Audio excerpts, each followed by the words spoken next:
ನಮಸ್ಕಾರ ವೀಕ್ಷಕರೇ. ನಮ್ಮ ಹಿರಿಯರು ಮನೆಗಳಲ್ಲಿ ಜೇಡರ ಬಲೆಯನ್ನ ನೋಡಿದ್ರೆ ಮೊದಲು ಅದನ್ನ ಕ್ಲೀನ್ ಮಾಡಿ ಅಂತ ಯಾವಾಗ್ಲೂ ಹೇಳ್ತಾ ಇದ್ರು. ಇವತ್ತು ಕೂಡ ನಮ್ಮ ಮನೆಗಳಲ್ಲಿ ಜೇಡರ ಬಲೆಯನ್ನ ನಾವು ನೋಡಿದ್ರೆ ಮೊದಲು ಮಾಡೋ ಕೆಲಸನೇ ಅದನ್ನ ಕ್ಲೀನ್ ಮಾಡೋದು. ಯಾಕಂದ್ರೆ ಜೇಡರ ಬಲೆ ಮನೆಯಲ್ಲಿದ್ರೆ ಮನೆಯಲ್ಲಿ ದಾರಿದ್ರ ಹಾಗೆ ಬಡತನ ಉಂಟಾಗುತ್ತಂತೆ. ಈ ಒಂದು ನಂಬಿಕೆ ನಿಜಕ್ಕೂ ಕೂಡ ನಿಜನಾ? ಇದರ ಹಿಂದೆ ಏನಾದ್ರೂ ಪೌರಾಣಿಕ ಕಥೆ ಇದೆಯಾ? ವೈಜ್ಞಾನಿಕ ಕಾರಣ ಇದೆಯಾ? ಏನಿದೆ ಅನ್ನೋದನ್ನ ನಾನ್ ತಿಳಿಸ್ತಾ ಹೋಗ್ತೀನಿ. ನೀವು ಆದ್ಯಂತ್ ಮೀಡಿಯಾ ಚಾನಲ್ನ ಫಸ್ಟ್ ಟೈಮ್ ನೋಡ್ತಾ ಇದ್ದೀರಾ ಅಂದ್ರೆ ಈಗಲೇ ಸಬ್ಸ್ಕ್ರೈಬ್ ಮಾಡಿ, ಲೈಕ್ ಮಾಡಿ, ಶೇರ್ ಮಾಡಿ. ನೀವೆಲ್ಲ ಸಮುದ್ರ ಮಂಥನದ ಕಥೆಯನ್ನ ಕೇಳೇ ಇರ್ತೀರಾ. ದೇವತೆಗಳು ಹಾಗೆ ರಾಕ್ಷಸರು ಇಬ್ರು ಸೇರಿ ಸಮುದ್ರ ಮಂಥನವನ್ನ ಮಾಡ್ತಾರೆ. ಆ ಸಮಯದಲ್ಲಿ ಕೆಲವೊಂದು ರತ್ನಗಳು ಅದರಿಂದ ಉದ್ಭವವಾಗ್ತವೆ. ಆ ರತ್ನಗಳ ಪೈಕಿ ಮೊದಲು ಬಂದಿದ್ದೆ ಈ ಜ್ಯೇಷ್ಠ ಲಕ್ಷ್ಮಿ. ಅಂದ್ರೆ ಬಡತನ ದಾರಿದ್ರ್ಯವನ್ನ ಕೊಡುವಂತಹ ಲಕ್ಷ್ಮಿ ಮೊದಲು ಉದ್ಭವಳಾಗ್ತಾಳೆ. ಈಕೆ ಬಂದ ಕಾರಣವೇನು? ಈಕೆ ಯಾವ ಸಮಯದಲ್ಲಿ ಉದ್ಭವವಾದ್ಲು? ಇಲ್ಲಿ ಕೇಳಿ. ಸಾಮಾನ್ಯವಾಗಿ ಎಲ್ಲರ ಮನೆಯಲ್ಲೂ ಜೇಡರ ಬಲೆಗಳು ಕಟ್ಟಿಕೊಂಡಿರುತ್ತೆ. ಅಂತಹ ಜೇಡರ ಬಲೆಗಳು ಮನೆಯಲ್ಲಿರುವುದು ಶುಭವಲ್ಲವೆಂದು ಅನೇಕ ನಂಬಿಕೆಗಳು, ಶಾಸ್ತ್ರಗಳೇ ಹೇಳುತ್ತೆ. ಮನೆಯಲ್ಲಿ ಜೇಡರ ಬಲೆ ಕಟ್ಟಿದ್ರೆ ಅದನ್ನ ತಕ್ಷಣ ತೆಗಿಬೇಕು ಅಂತ ಮನೆಯಲ್ಲಿ ಯಾವಾಗ್ಲೂ ಹೇಳ್ತಾರೆ. ಆದ್ರೆ ಅದರ ಹಿಂದಿನ ಕಾರಣ ಪುರಾಣಗಳಲ್ಲಿ ಉಲ್ಲೇಖ ಮಾಡಲಾಗಿದೆ. ನಮ್ಮ ಹಿಂದೂ ಧರ್ಮದಲ್ಲಿ ಮನೆಯನ್ನ ಸ್ವರ್ಗದ ಒಂದು ಭಾಗ ಅಂತ ತಿಳ್ಕೊಂಡಿದೀವಿ. ಮನೆಯು ನಕಾರಾತ್ಮಕ ಶಕ್ತಿಗಳು, ದೇವರು ಮತ್ತು ದೇವತೆಗಳ ವಾಸಸ್ಥಾನ ಅಂತ ನಾವು ನಮ್ಮ ಮನೆಯನ್ನ ಪೂಜಿಸ್ತಾ ಇದ್ದೀವಿ. ಧಾರ್ಮಿಕ ಗ್ರಂಥಗಳಲ್ಲಿ ಮತ್ತು ಶಾಸ್ತ್ರದ ಪ್ರಕಾರ ಮನೆಯು ಶುದ್ಧವಾಗಿದ್ರೆ ಅಲ್ಲಿ ಲಕ್ಷ್ಮೀ ದೇವಿ ವಾಸ ಮಾಡ್ತಾಳೆ ಎಂದು ಹೇಳಲಾಗುತ್ತೆ. ಇಂತಹ ಮನೆ ಮೇಲೆ ಯಾವಾಗ್ಲೂ ಲಕ್ಷ್ಮೀ ದೇವಿ ಅನುಗ್ರಹ ಇರುತ್ತೆ. ಆದ್ರೆ ಮನೆಯಲ್ಲಿ ಜೇಡರ ಬಲೆ ಕಟ್ಟಿದ್ರೆ ಅದನ್ನ ತಕ್ಷಣವೇ ಮನೆಯಿಂದ ಹೊರಹಾಕಿ ಅಂತ ಹೇಳಲಾಗುತ್ತೆ. ಇಲ್ಲವಾದ್ರೆ ನಿಮ್ಮ ಮನೆಯಲ್ಲಿ ಬಡತನ, ದಾರಿದ್ರ್ಯ ತಂದು ಕೊಡುತ್ತೆ ಎಂಬ ನಂಬಿಕೆ ಇದೆ. ಈ ಒಂದು ನಂಬಿಕೆಗೆ ಪೌರಾಣಿಕ ಹಿನ್ನೆಲೆಯೂ ಇದೆ. ಹಿಂದೂ ಪುರಾಣಗಳಲ್ಲಿ ಜೇಡರ ಬಲೆಯನ್ನ ಮನೆಯಲ್ಲಿ ಇಟ್ಕೋಬಾರದು ಎನ್ನಲು ಜ್ಯೇಷ್ಠ ದೇವಿ ಮತ್ತು ಸಮುದ್ರ ಮಂಥನದ ಕಥೆಯ ಹಿನ್ನೆಲೆ ಇದೆ. ಪುರಾಣಗಳ ಪ್ರಕಾರ ದೇವದಾನರು ಸಮುದ್ರ ಮಂಥನ ಮಾಡುವಾಗ ಮಹಾಲಕ್ಷ್ಮಿಗಿಂತ ಮುಂಚಿತವಾಗಿ ಆಕೆಯ ಹಿರಿಯ ಸಹೋದರಿ ಜ್ಯೇಷ್ಠ ದೇವಿ ಉದ್ಭವಿಸ್ತಾಳೆ. ಜ್ಯೇಷ್ಠ ದೇವಿ ಬಡತನ, ಆಲಸ್ಯ, ದುಃಖ ಮತ್ತು ನಕಾರಾತ್ಮಕ ಶಕ್ತಿಯ ಸಂಕೇತ. ಜ್ಯೇಷ್ಠ ದೇವಿಗೆ ಇರಲು ಸೂಕ್ತವಾದ ಜಾಗವನ್ನ ಹುಡುಕುವಾಗ ಆಕೆಗೆ ಜೇಡರ ಬಲೆಗಳಿಂದ ಕೂಡಿದ ಕೊಳೆ, ಧೂಳು, ಕತ್ತಲು ಮತ್ತು ಕೊಳೆಯಾಗಿರುವಂತಹ ಮನೆಗಳನ್ನ ವಾಸಸ್ಥಾನವಾಗಿ ನೀಡಲಾಯ್ತಂತೆ. ಜ್ಯೇಷ್ಠ ಲಕ್ಷ್ಮಿಗೆ ಯಾಕೆ ಕೊಳಕಾದ ಜಾಗವನ್ನ ನೀಡಲಾಯ್ತು ಅನ್ನೋದಕ್ಕೂ ಪುರಾಣದ ಕಥೆ ಇದೆ. ಕಪಿಲ ಮುನಿ ವಿವಾಹ ಆಗ್ತಾನೆ ಜ್ಯೇಷ್ಠ ಲಕ್ಷ್ಮಿಯನ್ನ.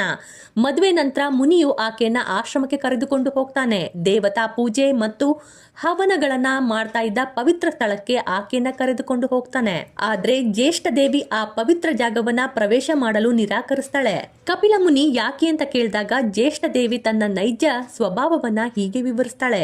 ಎಲ್ಲಿ ವೇದ ಮಂತ್ರಗಳು ಮೊಳಗುತ್ತೋ, ಧೂಪ ದೀಪಗಳು, ಸುಗಂಧಗಳು ಇರುತ್ತೋ, ಸತ್ಯ ಮತ್ತು ಧರ್ಮವಿರುತ್ತೋ ಅಲ್ಲಿ ನನಗೆ ಇರಲು ಸಾಧ್ಯನೇ ಇಲ್ಲ. ನನಗೆ ಕೊಳುಕು, ಧೂಳು, ಜೇಡರ ಬಲೆ, ಸುಳ್ಳು, ಕಲಹ ಮತ್ತು ಸೋಮಾರಿತನ ಇರುವ ಜಾಗವೇ ಇಷ್ಟ. ಆಕೆ ಈ ಉಗ್ರ ಮತ್ತು ನೆಗೆಟಿವ್ ಸ್ವಭಾವವನ್ನ ತಿಳಿದ ಮುನಿಗೆ ಸಿಕ್ಕಾಪಟ್ಟೆ ಬೇಜಾರಾಗುತ್ತೆ. ಆಕೆಯನ್ನ ಕರ್ಕೊಂಡು ಹೋಗಿ ಅರಳಿ ಮರದ ಬಳಿ ಬಿಟ್ಟು ಹೋಗಿ ಬಿಡ್ತಾನೆ. ತನ್ನ ಪತಿ ಬಿಟ್ಟಂತಹ ನೋವಿನಲ್ಲಿ ಜ್ಯೇಷ್ಠ ದೇವಿ ವಿಷ್ಣುವನ್ನ ಕುರಿತು ಪ್ರಾರ್ಥನೆ ಮಾಡಿದಾಗ ವಿಷ್ಣು ಹಾಗೂ ಇತರೆ ದೇವತೆಗಳು ಆಕೆಯ ಸ್ವಭಾವಕ್ಕೆ ತಕ್ಕಂತೆ ವಾಸಸ್ಥಾನವನ್ನ ನಿಗದಿಪಡಿಸ್ತಾರೆ. ಒಬ್ಬ ಮನುಷ್ಯನ ನಡವಳಿಕೆ, ಆತ ಹುಟ್ಟಿದಿಂದ ನಡೆದು ಬಂದಂತಹ ಜೀವನ, ಅವನ ಕಷ್ಟ, ಅವನ ಸುಖಗಳು ಎಲ್ಲದರ ಮೇಲೂ ಪರಿಣಾಮ ಬಿದ್ದಿರುತ್ತೆ. ಅದೇ ರೀತಿ ದೇವತೆಗಳು ಕೂಡ. ದೇವದಾನವರು ಅಮೃತಕ್ಕಾಗಿ ಸಮುದ್ರ ಮಂಥನವನ್ನ ಮಾಡುವಾಗ ತೀವ್ರವಾದ ವಿಷ ಹೊರಬಂದ ನಂತರ ಅತ್ಯಂತ ಕಟು, ಕಪ್ಪು ಮತ್ತು ನಕಾರಾತ್ಮಕ ಶಕ್ತಿಯಿಂದ ಕೂಡಿದ ದೇವತೆಯೊಬ್ಬಳು ಮೊದಲು ಉದ್ಭವಿಸ್ತಾಳೆ. ಆಕೆನೇ ಜ್ಯೇಷ್ಠ ದೇವಿ. ಆಕೆ ನಂತರವೇ ಸೌಂದರ್ಯ, ಐಶ್ವರ್ಯ ಮತ್ತು ಕಲ್ಯಾಣ ಸಂಕೇತವಾದ ಮಹಾಲಕ್ಷ್ಮಿ ಉದ್ಭವಿಸ್ತಾಳೆ. ಲಕ್ಷ್ಮಿಗಿಂತ ಮುಂಚಿತವಾಗಿ ಹುಟ್ಟಿದ್ರಿಂದ ಆಕೆಗೆ ಜ್ಯೇಷ್ಠ ಎಂದು, ಜ್ಯೇಷ್ಠ ಲಕ್ಷ್ಮಿ ಎಂದು ಹೆಸರು ಬಂತು. ಈಕೆ ಉದ್ಭವವಾಗಿದ್ದು ಹೇಗೆ ಅನ್ನೋದು ನಿಮ್ಗೆಲ್ಲ ಗೊತ್ತಾಯ್ತಲ್ಲ. ಹಾಗಾಗಿಯೇ ಈಕೆಯ ಗುಣ ಸ್ವಭಾವಗಳಿಗೆ ಅನುಗುಣವಾಗಿಯೇ ಆಕೆಗೆ ಕೊಳಕಾದ ಹಾಗೂ ದಾರಿದ್ರ್ಯದ ಜಾಗಗಳನ್ನ ವಾಸಸ್ಥಾನವಾಗಿ ನೀಡಲಾಯಿತು. ಹಾಗಾಗಿ ಎಲ್ಲಿ ಜೇಡರ ಬಲೆ ಮತ್ತು ಕೊಳಕು ಇರುತ್ತೋ, ಜ್ಯೇಷ್ಠ ದೇವಿ ನೆಲೆಸಿರ್ತಾಳೋ ಅಲ್ಲಿಂದ ಸೌಭಾಗ್ಯ ದೇವತೆಯಾದ ಮಹಾಲಕ್ಷ್ಮಿ ಇರೋದಿಲ್ಲ ಎಂಬ ನಂಬಿಕೆ ಇದೆ.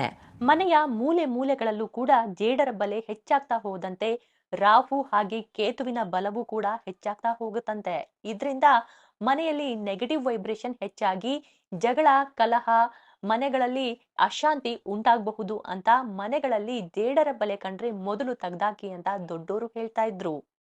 ನಮ್ಮ ಮನೆಗಳಲ್ಲಿ ಜೇಡರ ಬಲೆಗಳನ್ನ ಮೊದಲು ತೆಗ್ದಾಕಿ ಅಂತ ಹೇಳ್ತಾರೆ ನಿಜ. ಆದ್ರೆ ಯಾಕೆ ಗೊತ್ತಾ? ಜೇಡರ ಬಲೆ ರಾಕ್ಷಸರ ವಾಸಸ್ಥಾನವಾಗಿ ಬದಲಾಗಿ ಬಿಡುತ್ತೆ ಎಂಬ ನಂಬಿಕೆ ಇದೆ. ಜೊತೆಗೆ ಈ ಜೇಡರ ಬಲೆಗಳು ನೆಗೆಟಿವ್ ಎನರ್ಜಿಯನ್ನ ಬೇಗ ಅಟ್ರಾಕ್ಟ್ ಮಾಡುತ್ತಂತೆ. ಇಷ್ಟೇ ಅಲ್ಲ, ಬಹಳಷ್ಟು ಕಾರಣಗಳಿವೆ. ಅದನ್ನ ಇಲ್ಲಿ ಕೇಳಿ. ಪೌರಾಣಿಕ ಹಾಗೆ ಸಾಂಪ್ರದಾಯಿಕ ಕಾರಣಗಳನ್ನ ನೋಡ್ತಾ ಹೋದ್ರೆ ಜೇಡರ ಬಲೆಯು ರಾಹು ಮತ್ತು ಶನಿಯ ನಕಾರಾತ್ಮಕ ಪ್ರಭಾವಗಳನ್ನು ಹೆಚ್ಚಿಸುತ್ತೆ. ಮನೆಯ ಮೂಲೆ ಮೂಲೆಗಳಲ್ಲಿ ಜೇಡರ ಬಲೆಗಳು ಕಂಡುಬಂದ್ರೆ ಅಲ್ಲಿನ ಸಕಾರಾತ್ಮಕ ಶಕ್ತಿಯ ಹರಿವು ಕಡಿಮೆಯಾಗುತ್ತೆ. ಜೇಡರ ಬಲೆಯು ರಾಹು ಗ್ರಹದ ನಕಾರಾತ್ಮಕ ಪ್ರಭಾವವನ್ನ ಪ್ರತಿನಿಧಿಸುತ್ತೆ. ರಾಹು ಕೇತುವಿನ ಪ್ರಭಾವ ಹೆಚ್ಚಾದಾಗ ಮನೆಯಲ್ಲಿ ಗೊಂದಲ, ಕಲಹ ಮತ್ತು ಮಾನಸಿಕ ಅಶಾಂತಿ ಮನೆ ಮಾಡಿಬಿಡುತ್ತೆ. ಕೊಳಕು ಬಲೆಗಳಿಂದ ಕೂಡಿದ ಮನೆಗೆ ದಾರಿದ್ರ್ಯವು ಸುಲಭವಾಗಿ ಪ್ರವೇಶ ಮಾಡುತ್ತೆ. ಜೇಡರ ಬಲೆ ಕೇವಲ ದಾರಿದ್ರ್ಯದ ಸಂಕೇತ ಅಷ್ಟೇ ಅಲ್ಲ, ಅದು ಮನೆಯಲ್ಲಿರುವಂತಹ ಪ್ರಗತಿಯನ್ನ ಬಂಧಿಸುವ ಜಾಲವೆಂದು ವಾಸ್ತುಶಾಸ್ತ್ರ ಹೇಳುತ್ತೆ.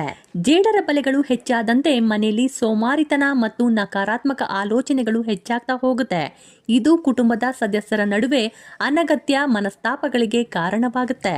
ಆದ್ರಿಂದ ಕೇವಲ ಬಲೆಗಳನ್ನ ತೆಗೆಯೋದು ಮಾತ್ರವಲ್ಲದೆ ಮನೆಯಲ್ಲಿ ಧೂಪ ಅಥವಾ ಸಾಂಬ್ರಾಣಿ ಹಾಕೋದ್ರಿಂದ ಗಾಳಿಯು ಶುದ್ಧವಾಗಿ ಸಕಾರಾತ್ಮಕ ಶಕ್ತಿ ಮನೆಯನ್ನ ಜಾಗೃತಗೊಳಿಸುತ್ತೆ. ಮನೆಯಲ್ಲಿ ಕಟ್ಟಿರುವಂತಹ ಜೇಡರ ಬಲೆಗಳು ರಾಕ್ಷಸ ಶಕ್ತಿಯ ಭಂಡಾರವಾಗಿ ಬದಲಾಗಿ ಬಿಡುತ್ತೆ. ಇದು ಬೇಗನೆ ಮನೆಯಲ್ಲಿರುವಂತಹ ನೆಗೆಟಿವ್ ಎನರ್ಜಿಯನ್ನ ಹೆಚ್ಚಿಸುತ್ತೆ.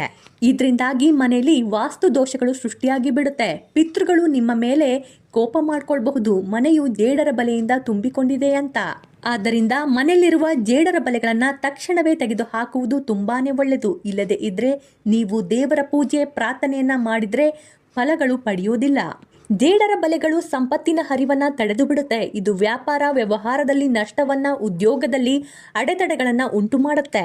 ಶಾಸ್ತ್ರದ ಪ್ರಕಾರ ಜೇಡರ ಬಲೆ ಈಶಾನ್ಯ ದಿಕ್ಕಿನಲ್ಲಿದ್ರೆ ಅದು ಮಕ್ಕಳಿಗೆ ಸಂಬಂಧಿಸಿದ ಸಮಸ್ಯೆಗಳನ್ನ ಹೆಚ್ಚಿಸುತ್ತೆ ಮತ್ತು ಅದು ದಕ್ಷಿಣ ದಿಕ್ಕಿನಲ್ಲಿದ್ರೆ ಅದು ಪಿತೃಗಳಿಗೆ ಸಂಬಂಧಿಸಿದ ಸಮಸ್ಯೆಗಳನ್ನ ಹೆಚ್ಚಿಸುತ್ತೆ. ಕೌಟುಂಬಿಕ ಕಲಹ, ಆರೋಗ್ಯ ಸಮಸ್ಯೆಗಳು ಮತ್ತು ದುಷ್ಟ ಕಣ್ಣಿನ ಅಪಾಯವನ್ನ ತಂದುಕೊಂಡು ಬಿಡುತ್ತೆ. ಮನೆಯಲ್ಲಿರುವ ಹಳೆಯ ಜೇಡರ ಬಲೆಗಳು ಶನಿ ದೋಷವನ್ನ ಹೆಚ್ಚಿಸ್ತಾ ಹೋಗುತ್ತೆ.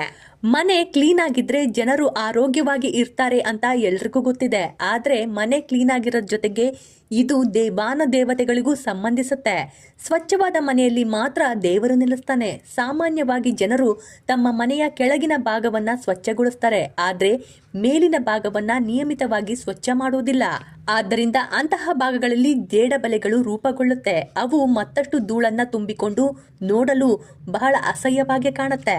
ಇದನ್ನ ಹಬ್ಬ ಹರಿದಿನಗಳಲ್ಲಿ ಮಾತ್ರ ಸ್ವಚ್ಛಗೊಳಿಸ್ತೇವೆ. ಹಾಗಾಗಿ ಅವು ತಮ್ಮ ಜಾಗವನ್ನ ಚೆನ್ನಾಗಿ ಹುಡುಕೊಂಡಿರ್ತವೆ. ನೀವೆಲ್ಲ ನೋಡಿರಬಹುದು, ಭೂತ ಬಂಗಲೆಗಳು ಯಾವ್ದಾದ್ರೂ ತೋರಿಸ್ಲಿ ಅಲ್ಲಲ್ಲಿ ಜೇಡರ ಬಲೆ ತುಂಬಿ ತುಳುಕ್ತಾ ಇರುತ್ತೆ. ಜೇಡರ ಬಲೆ ಇರೋವಲ್ಲಿ ನೆಗೆಟಿವ್ ಶಕ್ತಿ ಹೆಚ್ಚಾಗಿರುತ್ತೆ ಎಂಬ ಕಾರಣ ಇದು. ಜೇಡರ ಬಲೆಯಿಂದ ಬಹಳಷ್ಟು ಸೂಕ್ಷ್ಮಾಣು ಜೀವಿಗಳು ನಮ್ಮ ಆರೋಗ್ಯಕ್ಕೆ ಹಾನಿ ಉಂಟು ಮಾಡ್ತಾ ಇದೆ. ಇನ್ನು ಈ ಬಲೆಗಳು ರಚನೆ ಕೂಡ ಹೇಗಿದೆ ಅಂದ್ರೆ ನಕಾರಾತ್ಮಕ ಶಕ್ತಿ ಅದರಲ್ಲಿ ಸುಲಭವಾಗಿ ಸಿಕ್ಕಿ ಹಾಕಿಕೊಳ್ಬೇಕು ಹಾಗಿರುತ್ತೆ. ಇದರಿಂದ ನೆಗೆಟಿವ್ ಎನರ್ಜಿ ಮನೆಯಲ್ಲಿ ಉಳಿದೇ ಬಿಡುತ್ತೆ. ಅದೇ ಸಮಯದಲ್ಲಿ ಅದು ಮನೆಯಲ್ಲಿ ಅಪಶಕುನಕ್ಕೆ ಕಾರಣವಾಗುತ್ತೆ. ಸಂತೋಷ ಸಮೃದ್ಧಿ ನಾಶವಾಗುತ್ತೆ. ಮನೆಯಲ್ಲಿರುವ ಜನರು ಗೊಂದಲದಿಂದ ವ್ಯಕ್ತಿ ಬಯಸಿದ ಕೆಲಸಗಳು ಮನಸ್ಸಿಟ್ಟು ಮಾಡಿದ್ರು ಆ ಕೆಲಸಗಳು ಯಶಸ್ಸು ಕಾಣೋದಿಲ್ಲ. ಇನ್ನು ಆರೋಗ್ಯದ ದೃಷ್ಟಿಯಿಂದಲೂ ಜೇಡರ ಬಲೆಗಳು ಧೂಳು, ಸೂಕ್ಷ್ಮ ಕಣಗಳು ಹಾಗೂ ಹಳೆಯ ಬ್ಯಾಕ್ಟೀರಿಯಾಗಳು ಬೇಗನೆ ಶೇಖರಣೆಯಾಗುತ್ತೆ. ಇದರಿಂದ ಅಸ್ತಮಾ, ಕೆಮ್ಮು ಮತ್ತು ಚರ್ಮದ ಅಲರ್ಜಿಗಳು ಬರಬಹುದು. ಬಲೆಗಳಲ್ಲಿ ಸಂಗ್ರಹವಾಗುವ ಕಣ್ಣಿಗೆ ಕಾಣಿಸದ ಧೂಳಿನ ಕ್ರಿಮಿಗಳು ಚರ್ಮದ ಮೇಲೆ ಬಿದ್ರೆ ತುರಿಕೆ, ಕೆಂಪು ದಂದುಗಳು ಮತ್ತು ಸೋಂಕು ಉಂಟಾಗಬಹುದು. ಎಲ್ಲಾ ಜೇಡಗಳು ಅಪಾಯಕಾರಿ ಅಲ್ಲದಿದ್ರೂ ಕೂಡ ಕೆಲವು ಜಾತಿಯ ಜೇಡಗಳು ಕಡಿತವು, ಉರಿ ಅಥವಾ ಅಲರ್ಜಿ ಅಥವಾ ಊತಕ್ಕೆ ಕಾರಣವಾಗುತ್ತೆ. ಅಲ್ಲದೆ ಜೇಡರ ಬಲೆಗಳು ಇತರೆ ಸಣ್ಣ ಪುಟ್ಟ ಕ್ರಿಮಿಕೀಟಗಳನ್ನ ಆಕರ್ಷಣೆ ಮಾಡುತ್ತೆ.